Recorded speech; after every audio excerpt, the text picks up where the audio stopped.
right, and we are officially live. Welcome everyone. Thank you for joining us for our April The Valley Votes Project event.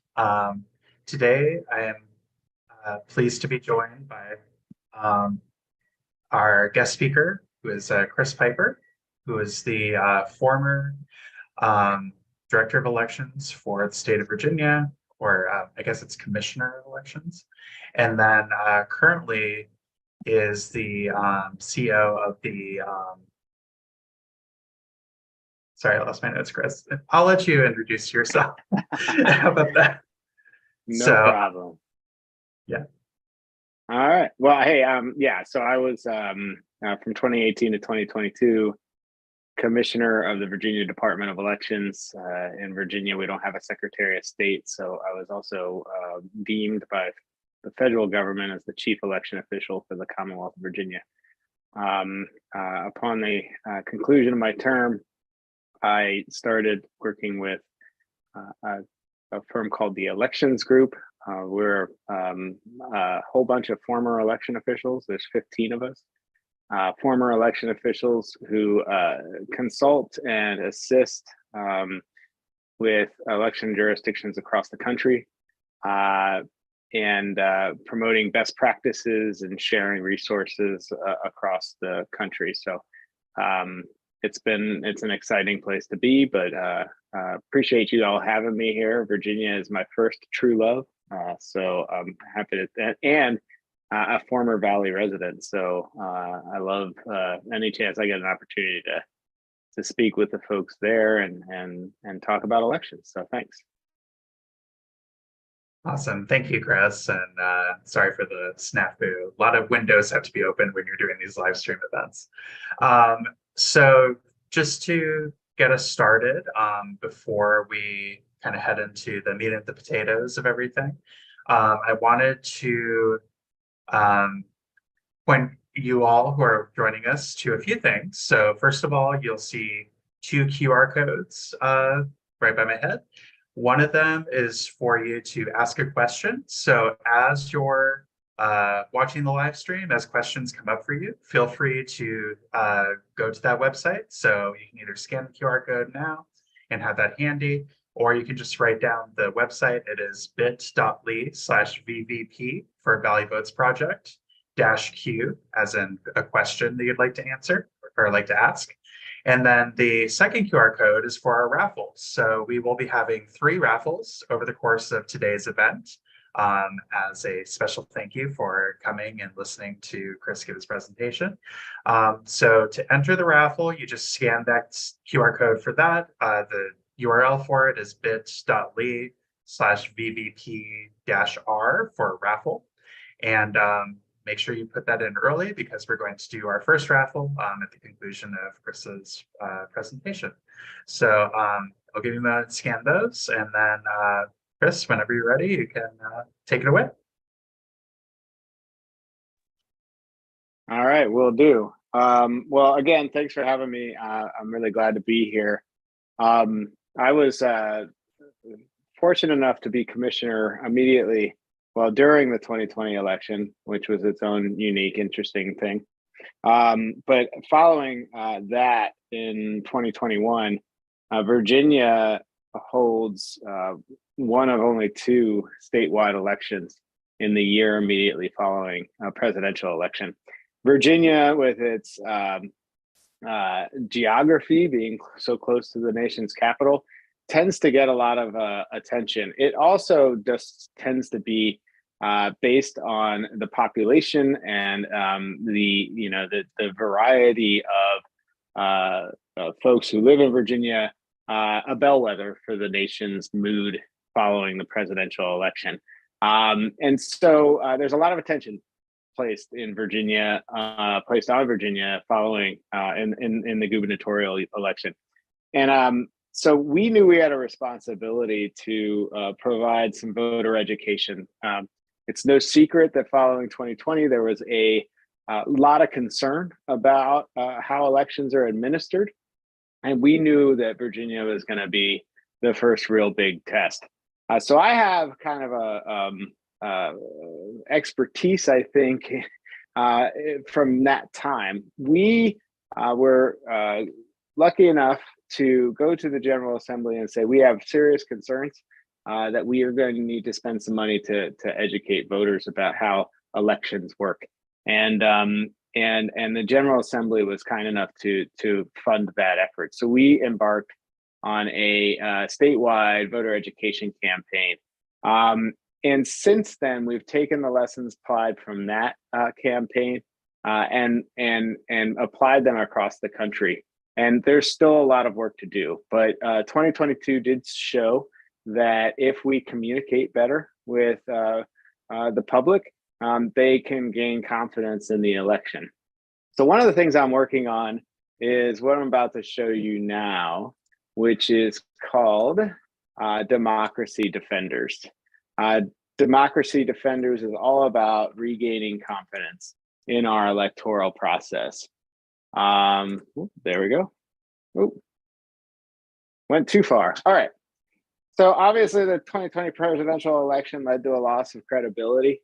We have skeptics refusing to believe evidence presented.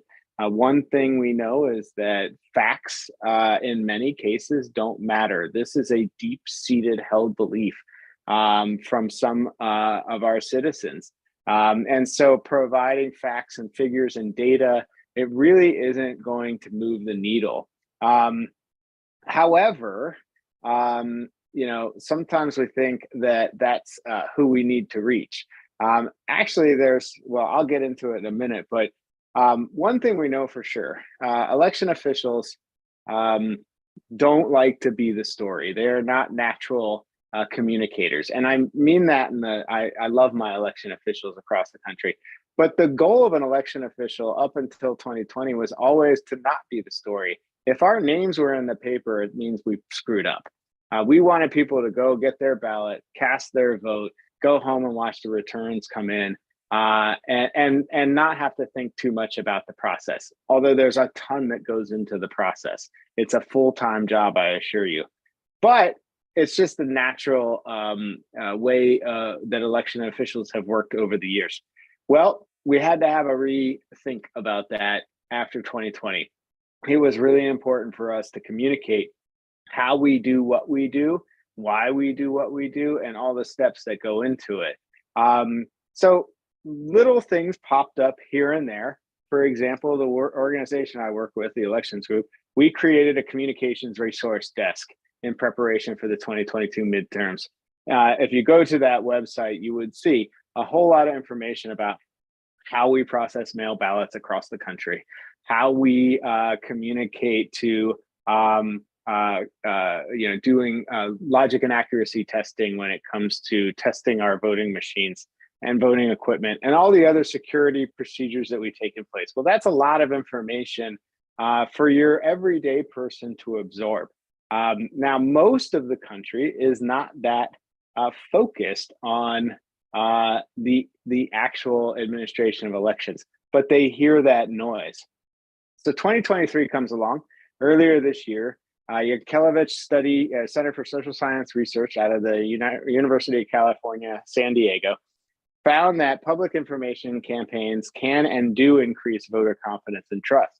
Not only that, they concluded that these piecemeal campaigns are effective, but not effective enough, and that a national campaign addressing election integrity concerns could significantly impact restoring trust in American elections. And one of the things they highlighted that they said was an effective message, and that we have learned through other studies across various different academic fields, they have found that, again, utilizing facts and figures and numbers and such is ineffective. What we need to do is counter the negative emotional response that people have toward the dis and misinformation surrounding election administration with something a little bit different. So they highlighted Virginia's campaign. And so I'm going to show you the commercial that we paid to have spread around the country, or around the Commonwealth, prior to the 2021 gubernatorial election. The founding story of this great country is also the story of Virginia, because the American ideals we cherish today were born right here. So democracy is more than just our way of life. It's the grand experiment we'll do everything we can to defend. At the Virginia Department of Elections, we believe the integrity of our democracy is bound by the integrity of our elections. Protecting our electoral process is what drives us. Defending against fraud and intrusion while ensuring that every vote is counted and every voice is heard. Because for Virginians, defending democracy through safe and secure elections isn't just patriotic, it's personal.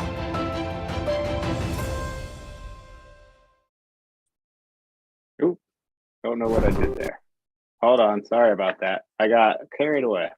So what's funny is I've seen that commercial 100 times, 1,000 times, and I still get teary-eyed. What I will say about that is one thing you've noticed pretty clearly. Was there any talk about how we administer elections? We didn't get into the nuts and bolts. And there's nothing wrong with getting into the nuts and bolts when you're having a conversation with somebody who's really, truly interested. But if you're going to have an impact, this commercial provides that kind of impact. Hey, you know what? Here are real people. These people worked with me at the Department of Elections. Some of our registrars were shown in there as well. They manage elections at the local level. These people are dedicated, passionate, and it shows. Hey, these are our friends, our neighbors. These are people we pass in the street, we sit next to in church, etc. So tapping into that emotion is really critical. So what we obviously want to do is reduce skepticism about the integrity of elections. And I won't get into all of this, but the project is looking at one thing that's really important. I want to point this out. So believe it or not, this is from the Polarization Research Project, and they noted that the typical election skeptic is this elder generation X. I would call myself a younger generation X, and anyway, I don't fit that mold. Anyway, but still, some folks that are about middle-aged, they're typically white male, some college or less, full-time retired, makes good amount of money, and not necessarily staunchly Republican, but this is a typical election skeptic.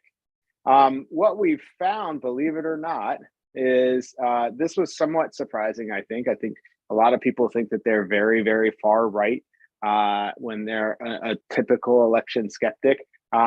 Actually, the research shows that they are independent leaning Republican. But so the problem is when you have a typical election skeptic like that, they are not moved by facts and figures, as I said. So we're actually going to target people who are what I would call people who are not paying attention. And I don't mean that rudely, but as somebody who is steeped in all things politics and elections, I hear this noise every day. And I can honestly forget sometimes that people aren't paying attention to all the noise that's out there. Maybe they're not on social media all the time. They're not reading CNN or Fox News like it's their morning cereal. This is stuff that they see and they hear, but they're not really sure. So we want to tap into those people who are maybe on the fence, but willing to listen and hear more information. And you can see the folks that have been identified as folks who are typically in that kind of category. So there's two prongs to this strategy. The obvious one is media strategy. You want to reach them through TV, radio, and streaming, connected TV, of course, Hulu, Roku, that sort of thing. Web and mobile ads, because everybody's on the web and mobile for the most part. And then working with social media ads and influencers. Those are your typical media strategy campaigns these days. The one thing that is new about what is being proposed is a grassroots campaign. Now, this is a really important thing. If I were to put out a big event saying, hey, I'm going to talk about how we protect and secure elections in Virginia and across the country, more than likely I'm gonna have people show up that are already very interested in this topic, right? They're gonna take time out of their day, they're gonna show up and they're gonna hear, and that's great, because then I'm gonna be able to arm them with the information they need to counter skeptics and the conversation, and be able to talk intelligently. The problem is that that's not my target audience. So this grassroots campaign actually talks about showing up in places where people are already at, and talking to them there. Meeting the voter where they are is really critical. This can be having a booth at a state or county fair, showing up to organizational community events, things like that, where you just appear and have the conversation. It also reduces the likelihood that you'll have skeptics that are there to cause disruption. Not all of them are there to cause disruption, but we have seen that is a potential possibility and can actually have a negative impact on your campaign. Last thing that I'll talk about, the key messaging themes. I already hit on it a little bit. We're not here. We can talk, and we can certainly, part of this project would be to educate election officials on how to communicate when they're having a direct conversation with individuals, because there's a lot that they have to learn, as I mentioned. But really, the messaging campaign here is that this is a form of patriotism, believing in your election officials, holding them accountable, but also emphasizing the fact that elections, free and fair elections, are the bedrock of our country. Talking about the people behind the process, humanizing them, reminding people that these are not necessarily, in every case, political animals. These are people who are just super passionate about ensuring that elections are fair and free. And then we're going to talk about the transparency and the accountability that's built into the process. So even if you have bad actors, I can say it's very few, if any, that are still in power, but still in place in election administration. But I will say that even when they are there, there's accountability. So if you have a negative influence, we have ways in which to keep them accountable, and to find when they have attempted to break the process. We've also put in a lot of things in place that after they've been caught, we can ensure that the election still remains free and fair, depending, no matter when we catch them along those process. There are just too many guardrails in place for anyone to overturn an election through that process. So one last thing, we will be measuring, but that doesn't really conclude for you. So the point of all of this is that we want to ensure that we are reaching people who are not necessarily paying as much attention as they normally do, while also still, not paying as much attention as folks like me are, but while also still engaging and providing information to the folks that are armed, ready to arm themselves with the ability to talk about this subject. So with that, I appreciate the time. I'm happy to answer any questions. I know Bobby and Ben. I was looking at Ben's name when I said Bobby, so I got really confused with my own self. But I know that we're here to answer some questions in addition to this. So looking forward to the conversation, and thanks again. Awesome. Thank you so much, Chris. And what a great presentation. Very, very inspiring to know that things like those videos can actually work and move the needle. So I look forward to seeing the questions that we get from the audience. Just as a reminder for those of you who might be trickling in, we have two URLs that you can use. One is to ask questions, either about in response to the presentation that Chris just gave, or if you want to ask any questions in response to any of the additional conversation that we have throughout the rest of our event. So you can use that URL to ask those. The URL is bit.ly/VVP-Q for question. And then the other URL is for the raffles, which we will have our first one now. If you didn't get a chance to put your name in for the first one, that's okay. The big one is at the end. So lots of time to get in on that. So let me just put in a quick random number generator. Number 7. So the winner of our first raffle for this evening, which is a $25 electronic Target gift card, is Tatum from Harrisonburg. So congrats, Tatum, and we will send you that electronic gift card after today's event. And Bobby, I'm so rude, I didn't get to let you introduce yourself. So if you'd like to do that, and then maybe you can start off with our first question. Sure. My name is Bobby Gentry. I, along with Ben, have been working on the Valley Votes project to rebuild trust in elections. I'm actually a youth voting scholar and thinking about what encourages young people to participate. I'd like to ask a question, Ben, is that okay?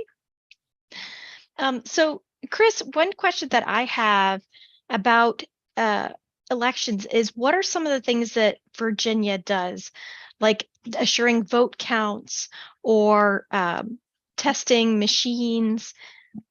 What are some of the things that Virginia actually does in order to secure elections?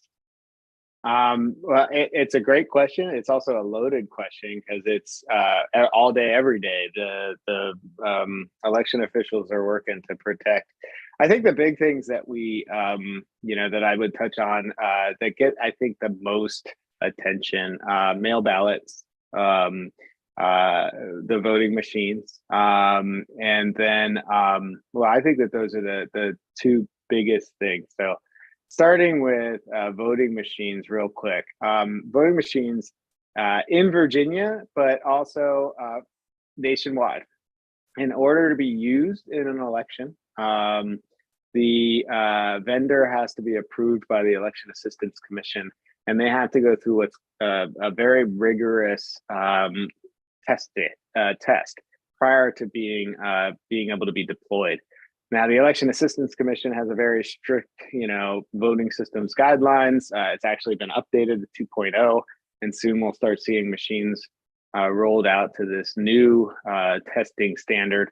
But then in other states, such as Virginia, they may have to go through another round of testing in order to be utilized. I can say with confidence, because I was there, I demanded that we have an even more rigorous standard for voting machine certification in Virginia. And we do things such as looking at their ownership group. Especially after 2016, we want to make sure that none of our voting machines are owned by, I don't know, Putin. That would be a problem. So that's one thing about voting machines. The second thing I would point out is that they all go through logic and accuracy testing. Now that can take a number of different names, but overall it's called logic and accuracy testing. Some people call it pre-lat. But anyway, what it is it's before it's deployed for an election, it has to go through a rigorous testing process there to make sure that it is counting ballots the way it's supposed to. This is an open meeting. In Virginia, we invite the electoral board, obviously, and then we have representatives from the Democratic and Republican parties. And sometimes you can open it up to the bigger public. The access is a little bit more limited because of security reasons. However, numerous ballots will be fed through the machine with all sorts of different things that happen. And then they check to make sure that the machine counted the way it's supposed to count. At that point, when they have verified that it's counting the way it's supposed to count, it is locked and sealed until it's ready for deployment for the election. And when I say sealed, I mean that it's sealed. There's a seal tag number on it. And before it's opened up and used again, they have to make sure that the seal's in place and that it matches the record. So there's a whole chain of custody process that goes into just getting the machines out and deployed on election day or even for early voting. So that's number one. I would also point out, like when it comes to voting machines, they're really, really useful. Like if you like election results on election night, election machines are very helpful for that. I would also point out that humans suck at counting. We're just terrible at it. If you give 10 different individuals 1,000 pieces of paper, they will all come up with a different number after they've counted them. Now put 15 different contests on there that they have to count. The process would take days and it would be incorrect. We've seen that. It's been proven study after study. Okay, so that's voting machines. Mail ballots. Let's talk about mail ballots that we do to protect that. There's various ways in which they check the voter in around the country. But here's a general process. The voter has to apply their ID or they have to be verified through some method. In Virginia, if you want to apply electronically, you have to have a DMV ID on record. So we check against the DMV database before you can apply online. When you apply in person or through paper, you have to provide at least the last 4 digits of your social security number, your registration address, and your date of birth. And so there's all sorts of processes that go in to verify you are who you say you are. Then you get the ballot sent to you. The ballot is then mailed back. Again, a check. If you didn't request that ballot in Virginia anyway, we're not going to accept it. And then it goes through the process. It's opened up through a bipartisan process. So there's going to be a Republican and a Democratic election official in the room. They're going to open it up. Obviously, the secrecy of the ballot is really important. So it's placed face down. Everything is checked in through the voter registration system. Now, some people complain about all mail elections where the ballot is sent to every registered voter. Again, they're doing a lot of work to verify that the voting list is up to date and accurate. And they work closely with the United States Postal Service if people have moved. In fact, we're required by law, federal law, to check the voter registration list against the National Change of Address database that the post office has. So there's lots of processes that go in there to ensure accurate voter lists so that when they mail out the ballots, it's getting to the right people in the right place. And then again, it comes back, and there are various verifications that different states use. Some do signature verification. Others require, the last 4 digits of your social security number or your driver's license number and your date of birth. And some require witness signatures. It just depends on the state. But there are numerous guardrails to ensure that the individual is who they say they are. Real quick, I was going to mention it, list maintenance. I talked about it a little bit, but we are required by federal law to maintain accurate lists. And that includes checking voter rolls against the master death database. Believe it or not, there's a master death file in this world. And we have to check against it. And then again, I mentioned the National Change of Address. There are all sorts of programs that are required to ensure that the voter list is up to date. And so election officials are working hard every day to ensure that only those who are eligible to register to vote are registered to vote. And only those who are eligible or registered to vote are able to vote. So I tried not to be long-winded, but that was a loaded question, Bobby. So I'll try and be quicker next.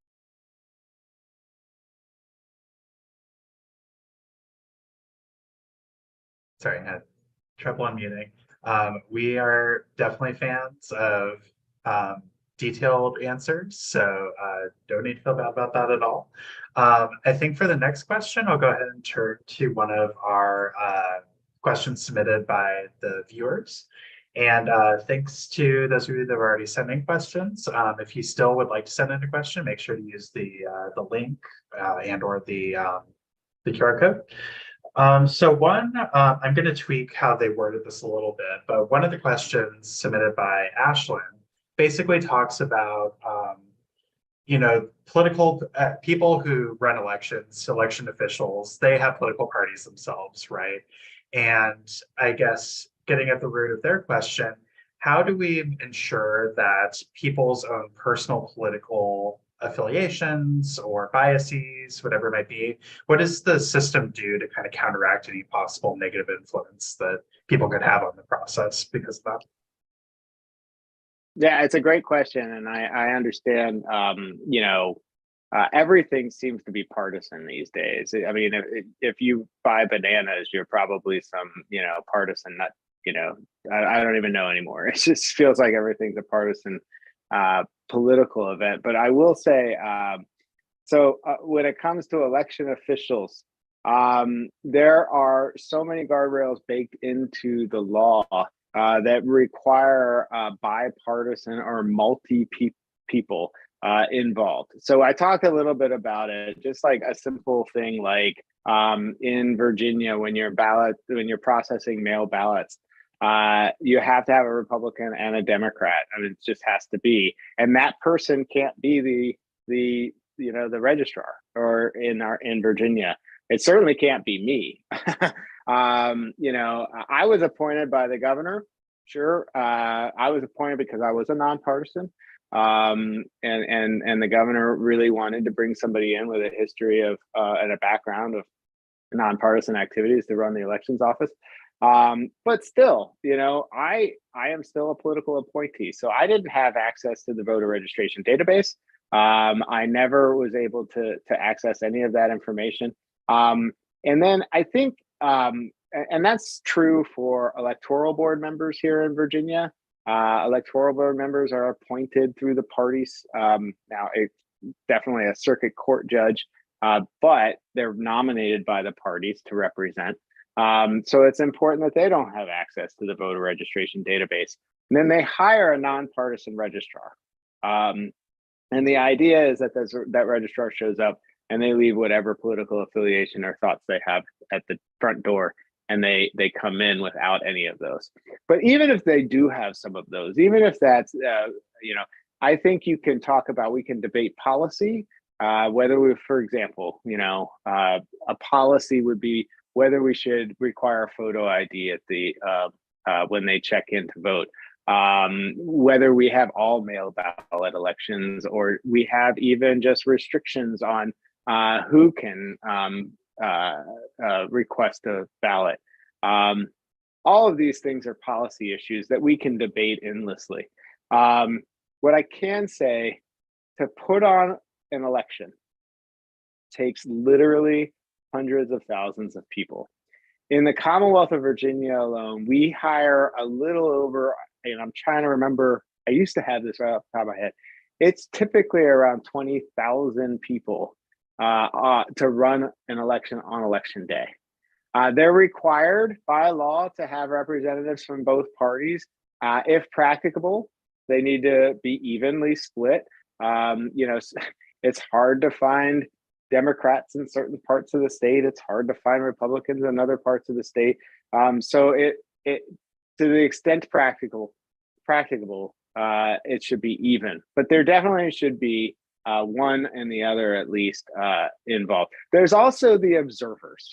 So you don't forget about the fact that political parties are allowed to send in observers on election day in various parts of the elections process, whether that be in the polling place, that can happen in early voting as well.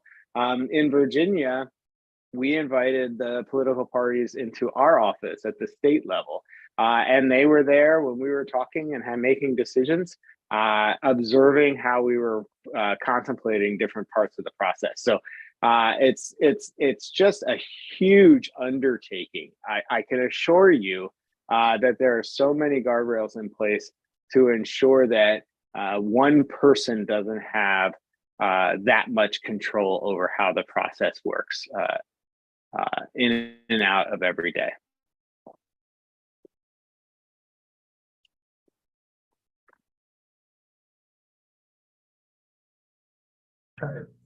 delay again. Sorry, I'm still processing the fact that it takes that many people to conduct an election. That's amazing. For those of you that are at JMU, that's basically the entire student body of JMU. You know, you need to do that across the country for the election. That's amazing. Bobby, I'll do another question if that works for you. So thanks for again for sending in your questions. One we had, I can find it. Yeah, so one of the questions was about the emotion-driven approach to targeting people who might be election skeptics, people who are on the fence, things like that. They're curious if these emotion-related approaches have a higher impact on members of one political party over other political parties, or I'll add to Raven's question, is it possible that different social groups are more affected than others? So in terms of like gender or race, do we have any information about how effective that kind of messaging is for different groups? So it's hard to pinpoint that, but it's a great question. What I can say is that the target audience, and it's based on previous polling that's been done post-election and and prior to elections, is that the impact that this kind of messaging has is really on that middle ground. So it's it's neither Republican nor Democrat. It's typically your independents. They are the ones that are not. So if you have your 30% who are Democrats and your 30% who are Republicans, and they're pretty the base, right? It's typically that's not who you're messaging, because they're very involved and they're very already engaged. So it's that middle ground. So whether they lean left or lean right is really it doesn't seem to have an impact. I will say, given the politics of the day, those who are leaning left are certainly more receptive to the message than those who are leaning right. And I would say more because they're already inclined to that trust in the system. Whereas if they're leaning right, the polls show and the studies show that they tend to be more skeptical in general about the safety, security of the vote.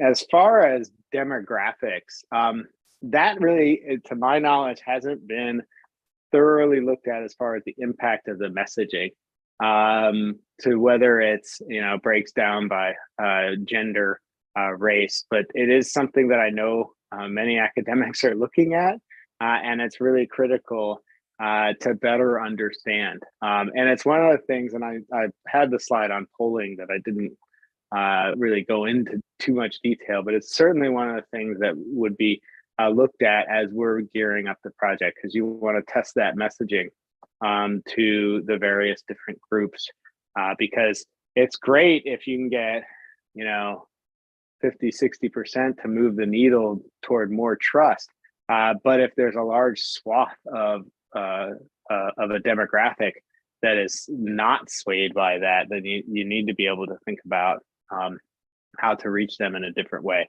To this point, I don't have a great answer. I don't know about you, Bobby, but whenever there are unanswered questions like that, that just gets us excited for sure.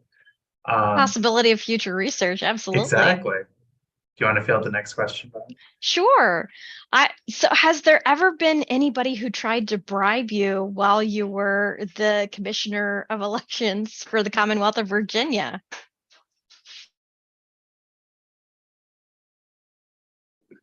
What a great question, because I can, without a doubt and all the integrity in my heart, no, I've never even been asked. And of course, I wouldn't have considered it. In fact, I probably would have reported it. In fact, I know I would have reported it. I go back to what I was saying before. I can't. I just can't imagine how they think they would get it done. It's just not possible. But great question. I think I think that as I explained before, that the guardrails in place would prevent anything like that from being successful if it was attempted.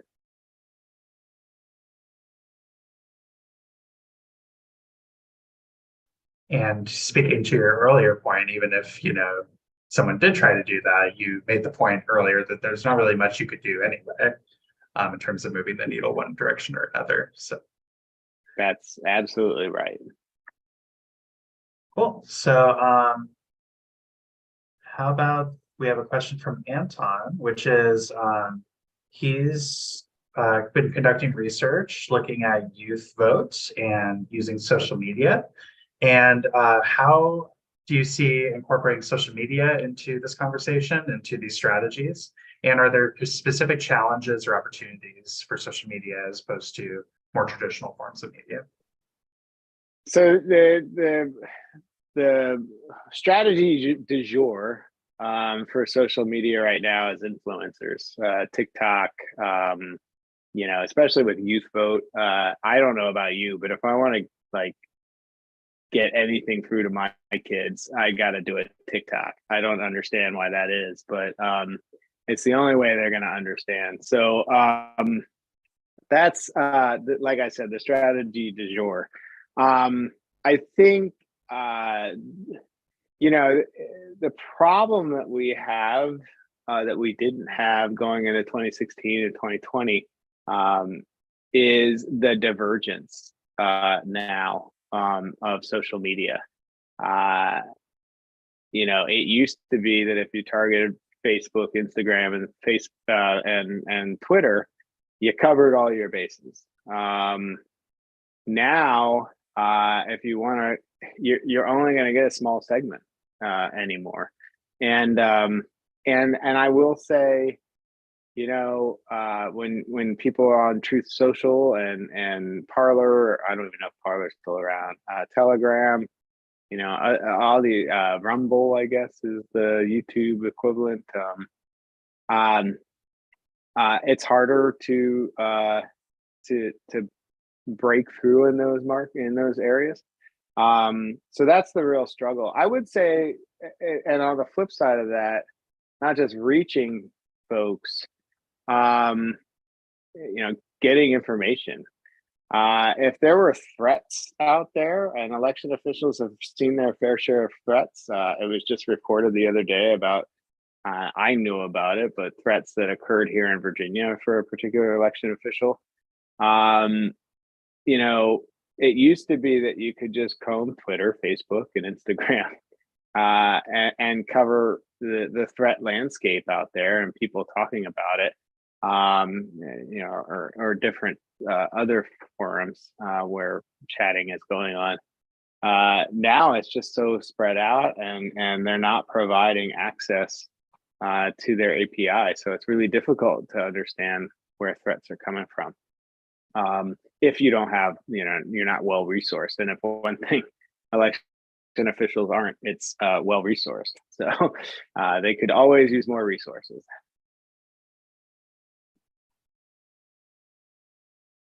That's great. Thanks for that. Before we get into our next question, I want to have our second raffle of the night. So for those of you that might have joined a little bit late, we're having 3 raffles. We had our first one earlier. We'll do the second one now, and then the big one for the $100 Amazon gift card at the end.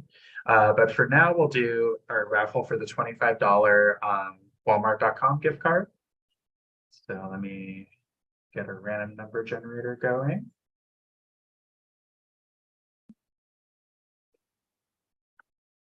While you're doing that, I'll talk about audits.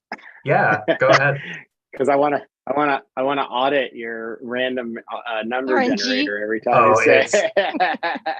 It's Google. It's definitely not random, really random, but it's close enough. So our no, go ahead. So our winner of the $25 Walmart gift card, Walmart.com gift card, is Nora from Harrisonburg. So congratulations. And for those of you that haven't entered yet, you can use the link bit.ly/VVP. I kept doing that earlier today. Wrong, trying to get the right side. Make sure that you enter yourself before we do the final raffle at the very end of the event. So Chris, did you have something to add or? No, just going back to Bobby's first question, reminds me when you talk about random number generators, that one of the criticisms out there is that, people can stuff the ballots and add ballots in, or that somehow there's some algorithm in these voting machines that would generate a false, false winner. Simple fact of the matter is, number one, there's a reconciliation that goes on through the entire process. So at the end of the night, if you had 500 people check in, you should be able to find 500 ballots. And if you can't, there has to be an explanation of what might have happened. And then so that's the first check. Then it goes from the polling place to the clerk or registrar's office, wherein there's a canvass process, and the canvass process is checking all of the numbers again. And this is still a human process. So sometimes on election night, that's why we call them unofficial election results, no matter what the media says, we will find mistakes, because guess what? These are 70-year-olds in a lot of cases that have been working a 14-hour day.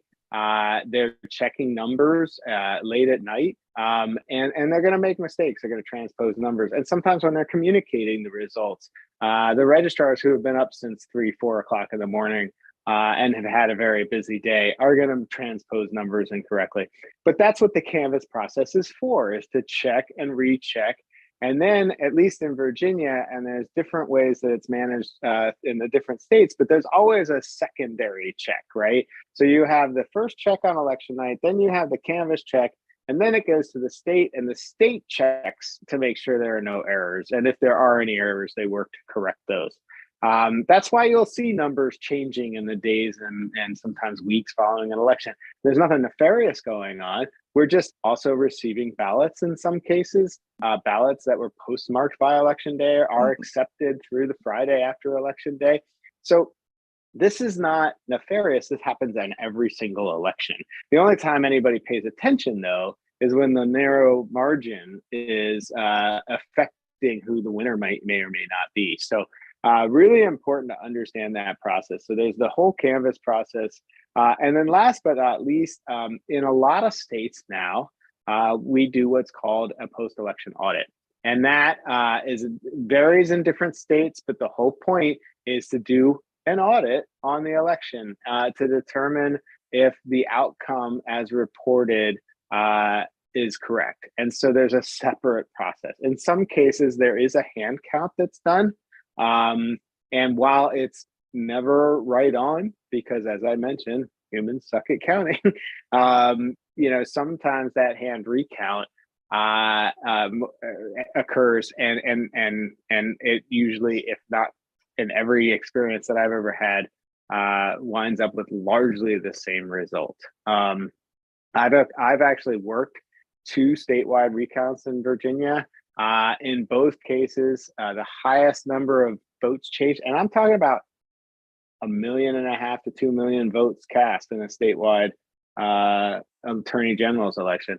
The most number of votes that changed was 70. And it wasn't because our counts were wrong. It's because when a ballot goes in and has a mark that the machine can't recognize, for example, an X, through that, it won't count it. It just doesn't recognize it. So when it goes to a hand recount, it's adjudicated. So there's rules that go in to say, okay, well, we understand what the voter intended, so we actually are going to count that, even though in this particular instance the machine didn't.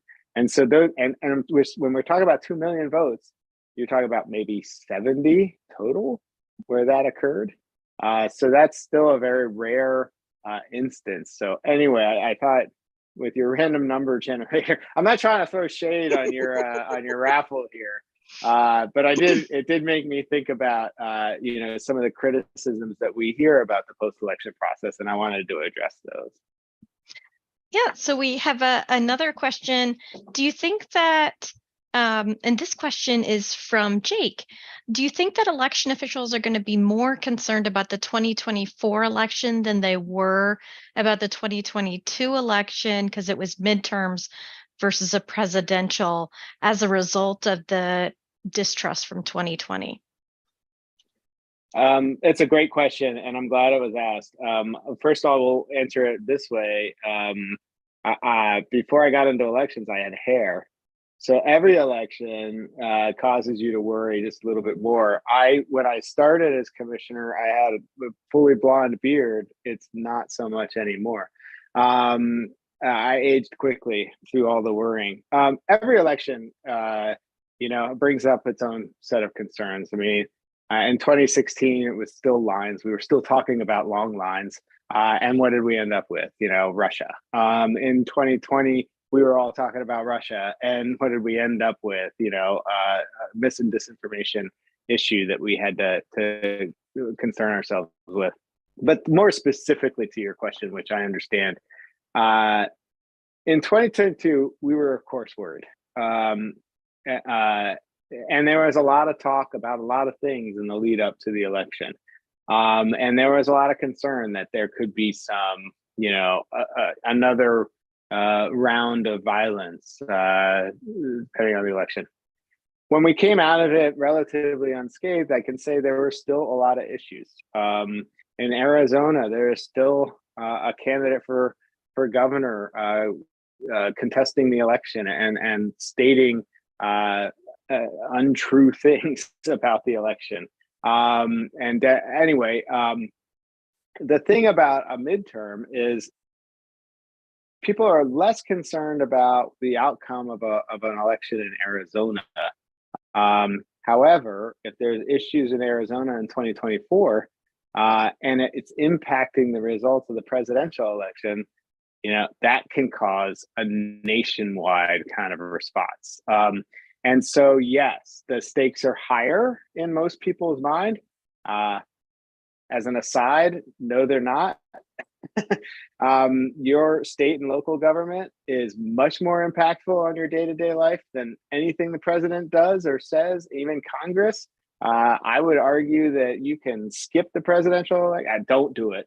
But if your voice in the presidential election isn't as loud as it's just not as loud as it can be at state and local, and its impact is less. But people do tend to raise the stakes a little bit higher for presidential elections. So I do have a lot of concern. I also believe that the comments about the trust in elections are still out there. And there's still a lot of mis and disinformation being shared each and every day about how elections are run in this country. And I can tell you that the election was over in 2022, and election officials gave a collective, and then as soon as that breath was let out, it was like, but we can't stop talking about what's happening out there because it's not going away. We can't think that we solved this problem because we haven't. There's still a lot of work to be done. Awesome. Thank you, Chris.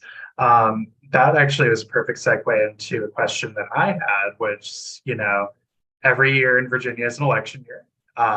It's one of the kind of cool things about this state that wasn't true in other states that I've lived in, for instance, where you had some years that you just didn't have to show up in November. But for years like this year that are not a midterm, not a gubernatorial, not a presidential, do you have any specific concerns about, barriers to people voting in those elections or lack of trust, or just like if you're in the mind of your everyday election official, what are things that you're thinking about for this year that you would be thinking about differently than for other years? Well, so first I'll say it doesn't matter if 10% of the voters show up or 100%. The preparation is the same. Maybe the volume that you're preparing for is slightly different, but the preparation is the same. Another I mean, you say it's great that Virginia has an election every year. I would argue against it, but only as an election official who got tired a lot. But I do think it's interesting. I will say, like this year, we just talked about it. State and local elections have a huge impact. If you live in a county, your governing body is up. You know, your board of supervisors, maybe not all of them, but a portion of them are. Constitutional officers are up. Your sheriff, your clerk of court, your Commonwealth attorney, who's the prosecutor in your county. Well, maybe not clerk of court, but then like commissioner of revenue, those kinds of things.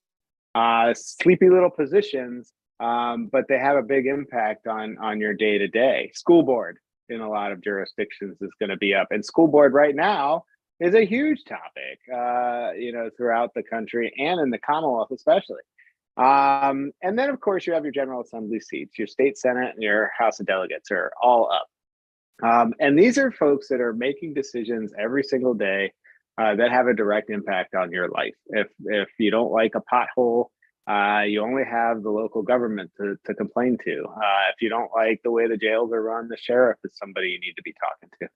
Anyway, but at the same time, it's the lowest turnout election that we have in our 4-year cycle. We typically run about 30 to 33%, 35%. And that's pretty dismal when you're thinking about how the impact of that election. So that's the big thing.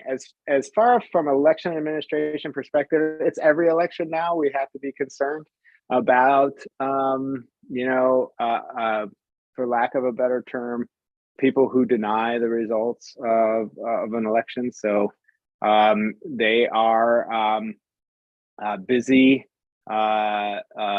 continuing to spread a false message, to be blunt about it. And along those lines, while we welcome transparency, there has been an effort to really bog down election offices with public records requests. And public records requests are time consuming, and they can be overwhelming in especially a small office. And so it's important to recognize that these already underfunded, under-resourced offices now are working a second job fulfilling public records requests. Nobody disagrees that these records should be public. Election officials are the most transparent bunch in the world.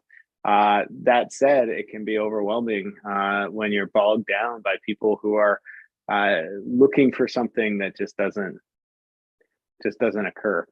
I think that's the biggest worry that we have in Virginia, is how to deal with the public records request.